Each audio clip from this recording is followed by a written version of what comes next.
Welcome to the 700 Club, and thanks so much for joining with us.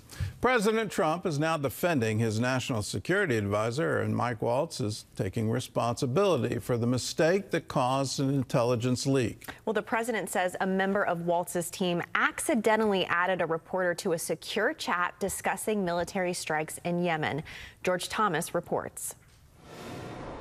President Trump says he accepts his staff's explanation of how Jeffrey Goldberg, the Atlantic's editor-in-chief, joined the Signal chat group planning airstrikes against terrorists in Yemen. What it was, we believe, is somebody that was on the line with permission, somebody that was with Mike Waltz, worked for Mike Waltz at a lower level, had, I guess, Goldberg's number or called through the app. And somehow this guy ended up on the call. During a cabinet meeting earlier in the day, the president defended Waltz, his national security advisor, and said he didn't need to apologize for inadvertently adding the reporter to the encrypted chat. He's a very good man, and he will continue to do a good job. Waltz took responsibility for the leak. I built the group. We're going to get to the bottom of it. I just talked to Elon on the way here. We've got the best technical minds looking at how this happened. Goldberg revealed he was added to the chat, which included Vice President J.D. Vance, Defense Secretary Pete Hegseth, Secretary of State Marco Rubio, and 15 other senior officials. It seemed completely absurd to me that the national security leadership of the United States would be meeting on a messaging app to discuss forthcoming military action. Two individuals involved in that chat, CIA Director John Ratcliffe and Director of National Intelligence Tulsi Gabbard, were grilled Tuesday at a Senate intelligence hearing. I want to make clear that I'm of the view that there ought to be resignations. This disrespect for our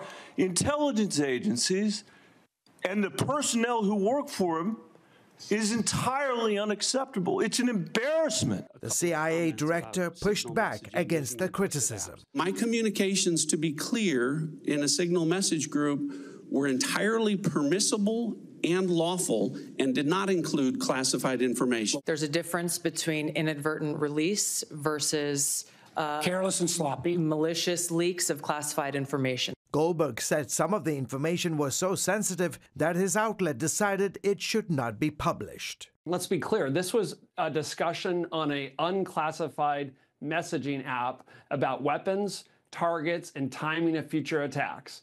That is fundamentally classified and should have never been discussed on an unclassified app. Why? Because that information can be used by our adversaries to kill U.S. service members or make their mission less effective. Full stop, bottom line. This incident raises concerns among national security experts about protocols and the proper channels for discussing sensitive topics, especially in the digital age.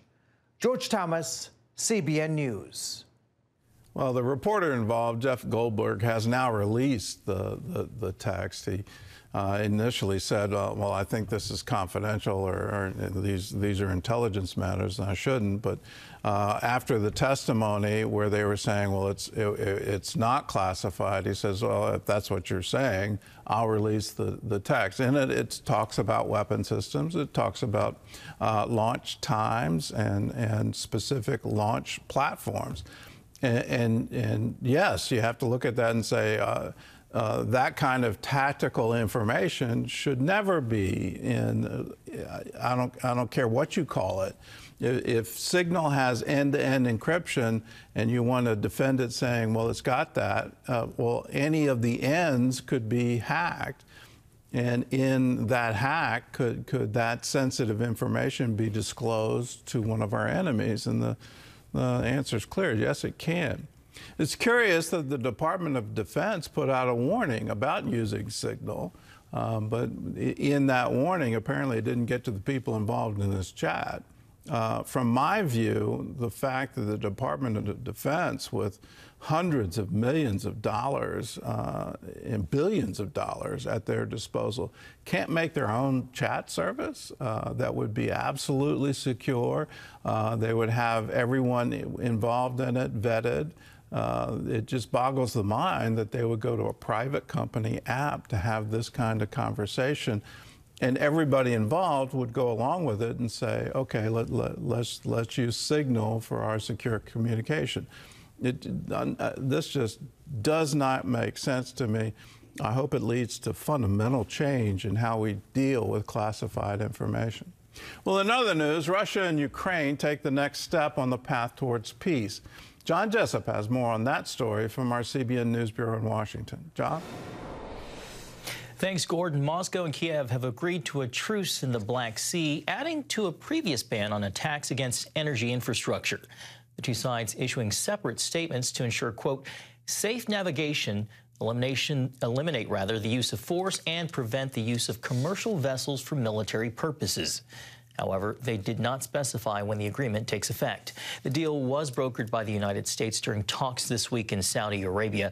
If implemented, this would be the clearest progress yet toward a wider ceasefire and eventual end to the war.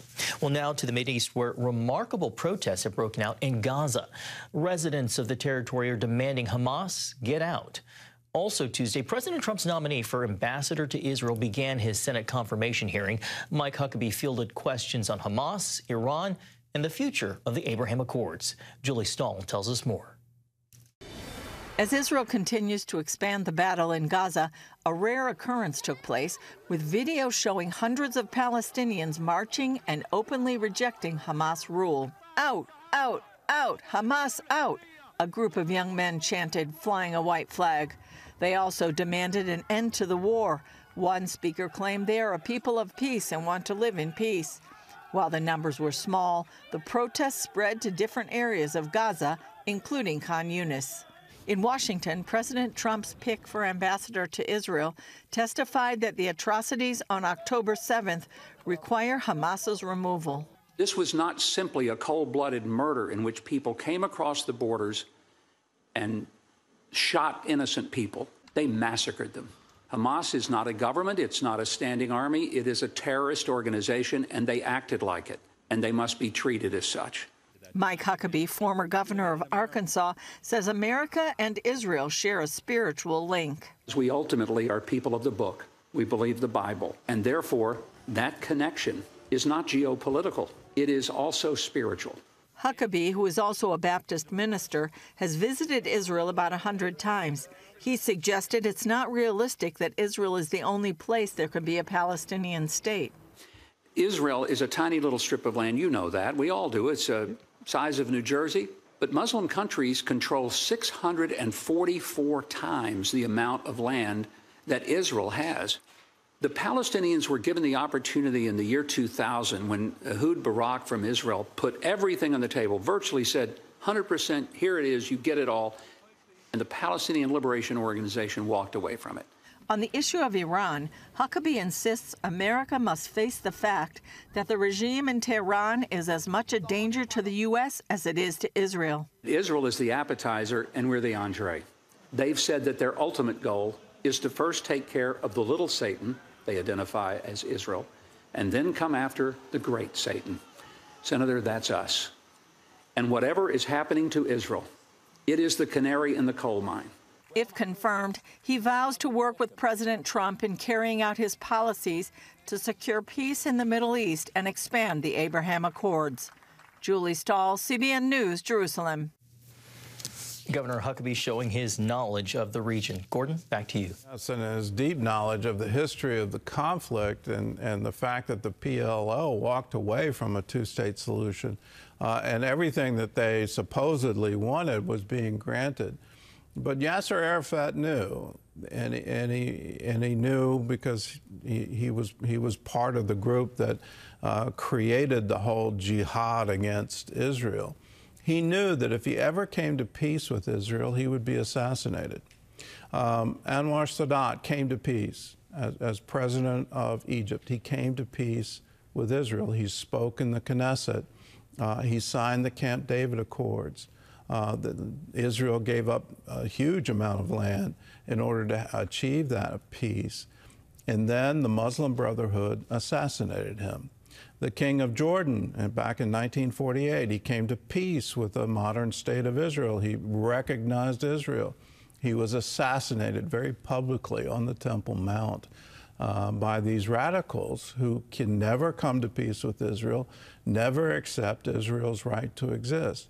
This is the ideology we have to stand for. I'm hearing from sources that Huckabee's nomination might be in danger and might not go through with all of the votes. People are trying to claim he's some kind of an extremist. He's not an extremist at all. It's been long-standing U.S. policy to support the nation of Israel and against these enemies that want to wipe Israel off the map. If you, like me, want Huckabee, Governor Huckabee, to be the next ambassador, U.S. ambassador to Israel, please let your senators know. The confirmation vote is going to be upcoming, and there's a number on the screen where you can call the Capitol switchboard. Let your voice be heard. We can't have this kind of bias. In my view, it's anti-Christian bias when an evangelical Christian who's also a supporter of Israel becomes the ambassador to Israel. That's a wonderful thing that we should all celebrate. But there are forces at Capitol Hill that don't want to see that. So let your voice be heard. It's wonderful that we live in this constitutional republic where we get to have a vote and we get to have our voices heard. So let your voice be heard and support Governor Huckabee.